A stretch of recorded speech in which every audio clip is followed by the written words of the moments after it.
Good morning students, welcome back. Let me explain you the remaining portion of the life processes, that is the transportation system and then the excretory system. Okay, to begin with, let us start with transportation.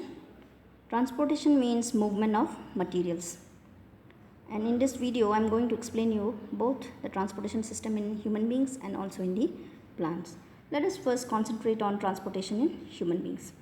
Transportation in human beings comprises of blood vessels and heart. Blood, it is the fluid connective tissue which comprises of plasma, WBC, RBC and platelets.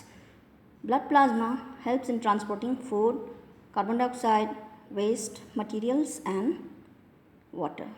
Whereas WBC stands for white blood cell, which helps in fighting against the disease causing germs by producing antibodies. RBC stands for red blood cell, which helps in transporting oxygenated blood. And then the blood platelets helps in blood clotting during an accident or an injury. If the blood platelets are missing, then a person may die due to excess blood loss. Then we have the blood vessels. There are three types of blood vessels in human. They are artery, vein and capillaries. Arteries, they are the blood vessels which carry oxygen rich blood from the heart to the different organs of the body. Whereas the veins are the blood vessels which carry carbon dioxide rich blood from the different organs of the body to the heart. And capillaries are the tiniest blood vessels which are of one cell thickness and helps in exchange of material between the blood and the different organs of the body. The next organ that we have is heart. Heart, it is the pumping organ of the body and it is of a fist size in a human. Human heart have got 4 chambers. Human heart you can see in figure 6.10 on page 106 of the NCERT textbook. Here if you see, there are 4 chambers and these 4 chambers, there is a separation in it since the mixing of the carbon dioxide rich blood and the oxygen rich blood do not take place. The 4 chambers of the heart are left atrium, left ventricle, right atrium and then right ventricle. If you see, the left hand side of the heart carries generally the oxygenated blood and the right hand side of the heart will carry the deoxygenated blood. Let me explain you the mechanism of blood circulation in human beings. So the oxygenated blood from the lungs enters the left atrium. Left atrium relaxes and collects the blood. Then after some time the left atrium will again contract. As it contracts, the oxygenated blood is pushed to the left ventricle. Then the left ventricle will again expand and it will collect the blood. After that, again the left ventricle will contract and on its contraction it will send the blood to the aorta. From the aorta, the blood is pumped to the different organs of the body. Now the deoxygenated blood from the different parts of the body enters the right atrium. Right atrium then will contract. As it contracts, the right ventricle will expand and it will collect the deoxygenated blood from the right atrium. Then the right ventricle will again contract. As it contracts, this deoxygenated blood is passed to the lungs for further oxygenation.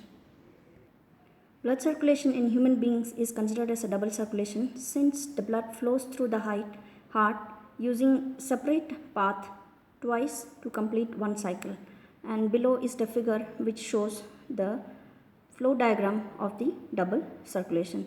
So double circulation includes systematic circulation and pulmonary circulation. Next topic that we have is transportation in the plants. Transportation in plants occurs by in the tall plants by the vascular bundles, that is the xylem and the phloem, and in case of the small plants by the process of diffusion. Diffusion as such you know very well, it means the movement of the material from a level of the high concentration to the area of the low concentration. So now let me tell you the differences between xylem and phloem. So xylem are what? They are the vascular bundles that helps in conducting water and minerals from the soil through the roots to the leaves. Whereas phloem are the vascular bundle that helps in conducting the food from the leaves to the various parts of the plant. Now In xylem, the movement of the water and the minerals takes place is unidirectional, that is only in one direction. Whereas in case of the phloem, the movement of the materials will take place in the both the direction, that is, so it is considered as a bidirectional. Whereas in xylem, it uses transpiration, pull and diffusion for transporting water and minerals, and phloem as such uses energy in the form of ATP for the process of the translocation. Translocation means nothing but the process of conducting food by the conducting food to the different parts of the plant bodies. The organs of the xylem that helps in conducting water, they are xylem fibers, xylem vessels, and the tracheids. Whereas in case of the phloem, it is the sieve tubes and the companion cells which helps in conducting the food across the plant. Next topic that we need to discuss is excretion. Excretion means the biological process involved in the removal of the harmful waste from the body is known as excretion. And the excretory system in the human comprises of these organs that you see in figure 16.3 on page number 110. So they are two pairs of kidney, then we have the ureter, then we have the urinary bladder and the urethra. So these are the excretory organs in the human beings. Kidney is the basic filtering organ of the human excretory system. Ureter, it is the tube-like structure which carries the urine that is being formed, and then it passes it to the urinary bladder. In the bladder, it stores the urine, and then it is being passed through the urethra time to time. Kidney has the structural and the functional unit for filtration that is known as nephron. Nephron comprises of a cup-shaped Bowman's capsule. Inside it has got numerous amount of blood capillaries called as glomerulus. The other end of the nephron extends to the urinary tubule. Now let me explain you the process of formation of urine. Okay. So now this comprises of three steps that are filtration, reabsorption and tubular secretion.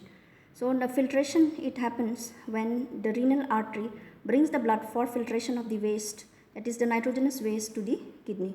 So here all the useful and the useless components both gets filtered, and this occurs in the glomerulus of the Bowman's capsule. Then the second process is the reabsorption. This reabsorption will occur in the tubule, that is the tubular secretion occurs in the. During the reabsorption process, the useful components like the glucose, amino acid and some salts and water are being reabsorbed. This occurs in the tubular part of the nephron. Then the tubular secretion, that is the last step for the formation of the urine. In this, the useless components like the creatinine, urea, uric acid, remaining salts and the excess water combines together and they forms the urine which has been collected in the collecting tubule, which is connected to the ureter, and thus this is being passed to the urinary bladder. From here, from the bladder, it stores the urine and it is being passed time to time for excretion from the urethra. Now let me talk to you about the last topic of this chapter, that is the excretion in plants.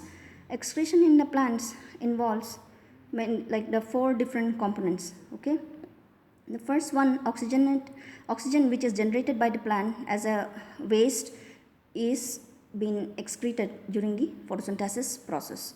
Then the excess water is being excreted by the transpiration process, and the waste of the plants also get stored in the leaves, which are being thrown away as the leaves fall off.